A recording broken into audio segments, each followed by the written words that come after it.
All right, everybody. Looks like we're good to go. And thank you for joining me tonight. And while we're waiting on a few people um, to come on, if more come on, first of all, I'm going to download this to my YouTube channel as well. But all of you have either read it already or you are reading it. So I would like to start with that, at least one or two of you, and then maybe we'll get the other one later on. But since Annie, since you've already read it all the way through, I would love to hear your takeaway on the book and why are you telling people about it, I guess, and what do you take away from reading this book? For me, it was just like a shot in the arm, so to speak, a breath of fresh air that we know, right, to trust and have faith in God. But in this time that we live with church being remote, and you hear a lot of people talking about lack of commitment and those things, and you deal with that. But to focus on yourself personally and stay faithful in all those areas and listen to the voice of God and remain obedient, remain faithful. And it was just, to me, I needed the reminder that even though I've been through a divorce, God still has purpose in my life. He has a plan, and nothing has changed. And it was, I can't even put into words to you how much of a strength and a blessing and encouragement in so many facets in me spiritually and mentally. It was a blessing beyond measure. That's awesome. And That, the reason I tell everybody to read it is because I know a lot of us deal with a lot of the same things, even though we're not talking about them, that it will change your life. I had a girl that I used to work with, and she's like, "What is this?" I was like, "You got to get it. You got to read it. It is going to change your life." And I love how you intertwine the scriptures, and two, that people will know the Lord the way we know him. yeah. Well, good deal. You know, when you're writing, you're always wondering how is this going to be received, and I love that you're catching what I really was hoping that people would catch. That's awesome. Amy, if you will too, before I get started, if you'll kind of give your takeaways and kind of let me know what happened when you're reading the book and what are you thinking? Oh, okay. So when I started reading the book, I think I put in my review like I only got to like chapter 2, and I was like, I really think I should start a ladies book club at my church, to bring people together like in the spirit of unity, because this is too good to not share. And even though you're working individually on your relationship with the Lord, you're also coming together as Christian women, and you can help encourage one another and build each other's faith. And absolutely love that's a faith building book. And there's so many people who need to know that these all these things happen to everybody, and we have each other. Yeah. It's just so encouraging. And I raised a kid all by myself and wished I had somebody to talk to about all these different faith things or nudges from the Lord, uh and recognizing them. I'm loving the book. I was like, I got to stop this. And call my pastor. And so I called my pastor, and he's like, absolutely, yes. We just had a leadership meeting yesterday about the spirit of unity in our church, and we are so excited that it's already happening right now. So that kind of happened really quickly for me. Yeah. And when I saw your review too, I love the fact that you're on chapter 2 and you're already recognizing that nudge to do something, and it's like the very first chapter too, you're already catching the whole concept of the book. So I thought I'd share, and I'm going to hear from a couple of you others that I know are reading too. So I thought I'd give just a little bit of history on how the book came about. And so about 11 months ago, we had our 10-year anniversary of Infinite Church. And we had a huge day. And I think we had, I can't remember exactly, over 700 people on that Sunday. It was so exciting. And then we jet set it out on Monday for vacation. Well, it always takes me about a day or two to kind of decompress, and so I'm sitting there, and like a freight train, it just kind of hits me that nudge of you need to capture the last 10 years, and that's where it all started. And I mean, it immediately started coming to me. Of course, our church is named Infinite Church, and our mission statement is so that those far from God can experience endless possibilities through following Christ. So the frame endless possibilities is something I weave in a lot of my messages and we talk about all the time at Infinite Church.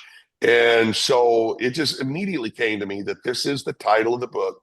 And you're going to share stories of faith and all that God has done. Well, then as I began writing, it got much broader than that, and I started really drawing on really a lifetime of these nudges. And honestly, um, I heard people all my life, tell me, God told me to do this, God told me to go there, God told me to start this. And that would kind of discourage me, and I talk about that a little bit in the book that, I felt like, I've had some things very important in my life I needed God to speak to me about and give direction. And I felt like I've been by myself, like, where are you? I need a voice, and it wasn't till I was in like a year or two of pastoring, so throughout my entire adult life, there's been times when I really felt like God impressed upon me something, but never that, God just spoke to me until I realized that God speaks to me through, and I think he does to many people through ideas and through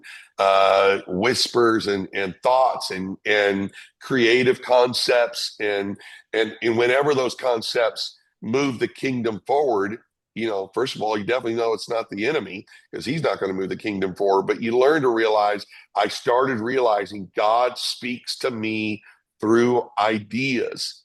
And so I began to write, and I actually became quite obsessed with it and wrote the whole book. As soon as throughout my vacation, I just kept writing ideas down. And then I got home around the beginning of September. And throughout the whole month of September, I wrote the entire book. After that, I shared it with some people to help me kind of make sure I wasn't shotgunning ideas and that it was seemed organized and that I wasn't giving people anxiety by just being all over the map. And then that took about 3 months. And then in the beginning of January, I turned it over and they started really fine tuning the editing process and the formatting process. And here we are less than a year later, the book is out. So, my desire was to help people, find, because every person has the gift of time on this earth. And so what do we do with it? How will we steward our time here on earth? And I just believe too many people live a pretty mundane, average life. And they don't realize that God is giving ideas all the time to people. And I believe they're God nudges. But yet we are so afraid to step out. What if it doesn't work? What if it fails? And so there's so many times I know I've done it. We've all done it where we get an idea. We think, man, that would be great. But we never do it. We never get started. And the sad part is now you look back and think, what all have I missed in life because I just didn't trust God to move out? And sometimes it's something simple as a text. You get an idea, man, I wonder how so-and-so's doing. And we don't even realize that God placed that person on our mind so we would follow that nudge and text them and say, hey, thinking about you today. How are you doing? And then you get a text back and say, man, you have no idea how timely your text was. And then you realize that was God speaking to me in just the simple things of life. And how much more if we learn and we flex that muscle and get good at that, God says, okay, now I've got some bigger things I want to do in your life.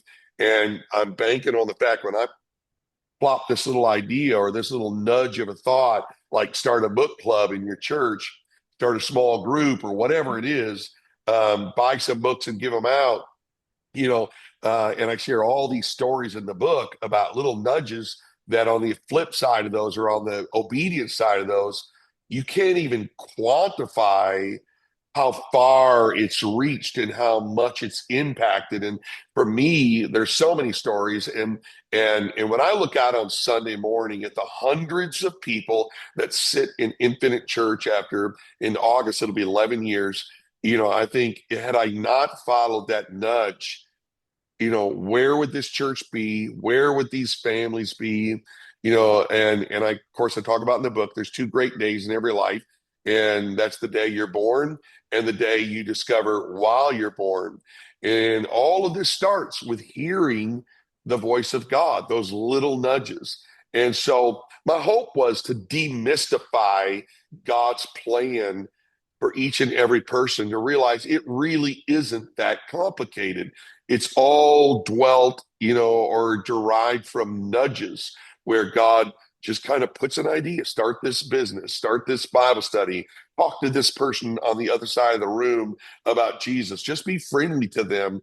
And then you wind up realizing that it's God and he's opening up all these doors. So the bottom line is I'm trying to urge people to be a nudge follower and learn to lean into those nudges, for there's power in the nudge.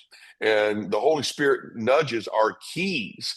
They're the open doors to a fulfilled life and to an extraordinary life. And Holy Spirit nudges are the keys to a life that is full of what I refer to as endless possibilities.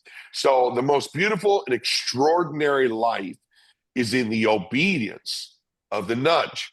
And there are simple steps and principles that lead to this. God is not a respecter of people, but he's a respecter of his principles. And when we obey those principles, then endless possibilities happen. You can't measure it. You can't quantify it. It's like the song I talk about, Cover Me. I'll never know how far that song has reached people around the world. Obviously, I can look on YouTube and see it's reached, more than 2 million people, but I don't even know all the stories. I don't know how many times they've listened to it. I don't know how it helped them because it really, I don't get to hear all the stories, but that's what endless possibilities are. And they're on the other side of, obeying. So, my prayer is that, this will become a contagious book. And some of you are already doing what I prayed would happen. And even in writing the book, there are several times I thought, no one's going to like this book. No one's going to buy this book. And I just kept saying, it's not your job to worry about whether people like it or whether it sells or not even. It's your job to obey the nudge and write the book and let God take care of the results. And I'm obviously so fulfilled when people are, sharing the book, and I know some of you, are having other people order the book, and so that's exciting for me. And are you all there? Because I think I just lost y'all. Did I Here. lose you? I'm here. Okay. All right. I don't know what I've done here. Okay, there I am. Okay. So anyway, Sherry from Tennessee, I would love when you got on here, you were the first one on, you say you're halfway through and you ordered 8 copies. I'm curious, did you order the 8 copies right away or did you start reading it then order the copies? The pre-order was 4 books.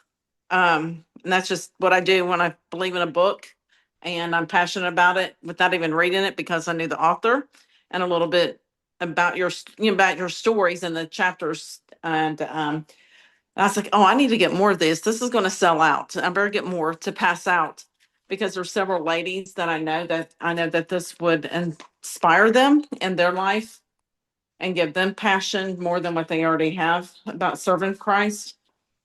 So I haven't given them out yet. I plan to do so this Sunday. And I'm with hopes to do have a Bible study together on a Yeah. weekday as well, because I think it was Amy or Annie, one of the ladies on here, being a single mom. I was a single mom of 3 girls of 27 years. My kids' dad passed away. So now, fast forwarding, I'm an empty nester. And so now I'm trying to find, like, what now? Because, I've been serving everybody in my life and now it's just me. So what do I do? God, what do I do at this time?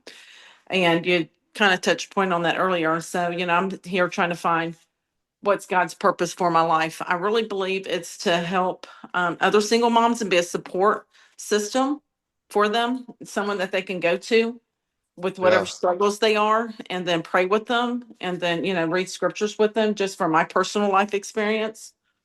And so this is what really, the book really touched me so deeply just in the first 2 chapters. And I didn't want it to be a book that I just read through. I wanted to be a book that I really, when I'm reading this, I'm absorbing it really deep into the words and the scriptures applied to it. Very And cool. so that's where I get kind of at, where I'm at. I love it. So I have some kind of good news for everybody. And I didn't even think of this until I started getting feedback from everybody. But we are already, I say we're already, we're getting ready. I'm to create a small group workbook with this. So, I mean, probably going to be months before it's out, but Oh, that's but we're awesome. going to create a workbook where people can do, lunches or small group studies or and work through it with people. And so let me just say this: when I wrote the book, I had to kind of justify why I was doing it, and and so the beginning, I thought, okay, I'm going to write this. I have 4 children, and I thought I want to capture my thoughts and my approach to kingdom work and ministry, whether it was with music first and now pastoring. And I want to capture it so my kids all have my heartbeat on why I live for God, the way I live for God, and how I've approached, all the different things that I've been involved in. And then I thought the next thing I want my grandkids to know it, and I want them always to have this is how my poppy believed and this is how he thought. Well, then, that I also want it because I want our new believers that are coming into Infinite Church. A lot of them don't know the struggles and the challenges that we faced in the first 10 years. They're coming in now seeing, a larger church and a lot happening and paid off facility that's amazing. They don't even know how we got here. And so I thought I want a book that our new people can kind of hop on board and say, okay, this is how this pastor thinks. This is how he approaches faith and walking with God. And this is how he pastors, and this is how he got here.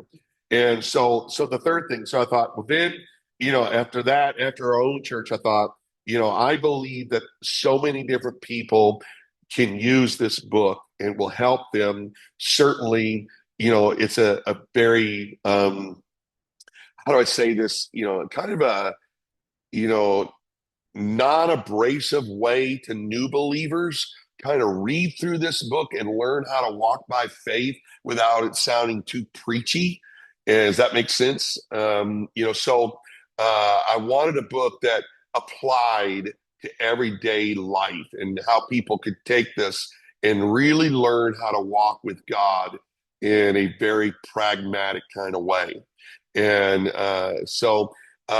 anyway, that's kind of the why behind I wrote this. And now my prayer is that, and I pray and I ask you to help me pray, and I'll talk about how you can partner with me in this. But, I pray that, God will help us to reach as many people as possible. And of course, I have a passion to plant churches, and this created a way for me to kind of have a way to help more churches get started and have more communities have a church like Infinite Church in their community. So anyway, that's kind of my why. So Brandon Spark is on here. He's a member of our church, actually. Great story, by the way, in his life and family. And Brandon, you're about halfway through, are you not? Yep. Yep. About Yeah. halfway there. All right. Give me one thing that stands out to you in the book so far. So far, I'd have to say it's got to be the nudge. It's just that little nudge. So many times I just feel like there's been those little nudges all along, and hindsight's always 2020, right? So it's the little things in that God's always done, and I've always known that He's been there, and just the little tiny nudges of, talk to that person or do this or go there, and I think looking back on it, there's situations and things that he had put in front of me that I, had always wished I could go back and I could change and I could, speak to that person or, do what he was asking me to do. I think one of the things that I had always heard about is people talking about that they had heard, an audible voice. And I'm like, man, I never hear an audible voice like that. And Yeah. one Makes night you feel like you're really unspiritual, right? yeah, because it's like, why don't I hear it? But one night years ago, God woke me up in the middle of the night, and like I said, it's just hindsight's 2020, and I heard that audible voice, almost like somebody was standing in the middle of my room, and I heard pray for her. And I was so confused because I'm like, what was that? Pray for who? And I just chalked it up as, am I hearing things or what's going on? So 3 o'clock in the morning, I had to get up early. So of course I closed my eyes, laid back down, and throughout the day it just kept bugging me. Like, what was God pray for who? And then, I mean, just in that same moment, it was like, pray for her, meaning your wife. And there might have been something she was going through or battling that I just didn't know about. But the fact of praying for her and laying my hands on her and just praying over her. And that's a situation and a little nudge that I just never took advantage of. And I mean, even now it bugs me that I just didn't follow that little nudge and do what he was asking me to do. Yeah. So I'll never know exactly what it was, but Yeah. We all have those. Yeah. but yeah, it's the nudge. It's being self-aware and being aware of I know it's him. I know that that's that nudge, and I know, and having that boldness to just step out in faith and okay, let me go talk to that person. I know I don't want to, and I'm not even really sure what I'm going to say, but let's go. Yeah. I love it. I love it. Tracy, thank you for being on tonight. Have you started the book? Have you ordered the book? Have you finished the book? Where are you at in your journey? I have not started the book, but I've seen your book all over Facebook, and I've just been listening to all of the people talking, and I'm very curious and very interested to read it. So All right. Awesome. Where are you from, Tracy? I'm from Ontario, Oh my goodness. I'm gonna be in Sudbury, Ontario. Ontario. Yeah. Pardon? Yeah, I'm gonna be in Ontario in September. Oh, nice. Yeah, yeah. Very cool. Very cool. Well, so here's how you all can help partner with me on this. First of all, some of you have already left reviews, and if you can go to Amazon and leave a good review, so what happens is when you leave reviews, the algorithms, Amazon kind of looks at that and said, "Oh, people like this book, so we'll give it a little bit more visibility." And so every review kind of bumps it up and where it gets more attention. And so that's definitely one way you can partner with me. Another way you can partner with me is pray and ask God, just let his healing, his anointing, his power be upon this book to every person that reads it. Certainly every unchurched person. That's a real passion of mine. That they'll read this whole book, and towards the very end, I make a pretty strong appeal, about putting Jesus in your life, and that's the greatest nudge that's ever happened is to make Jesus the Lord of our life. And so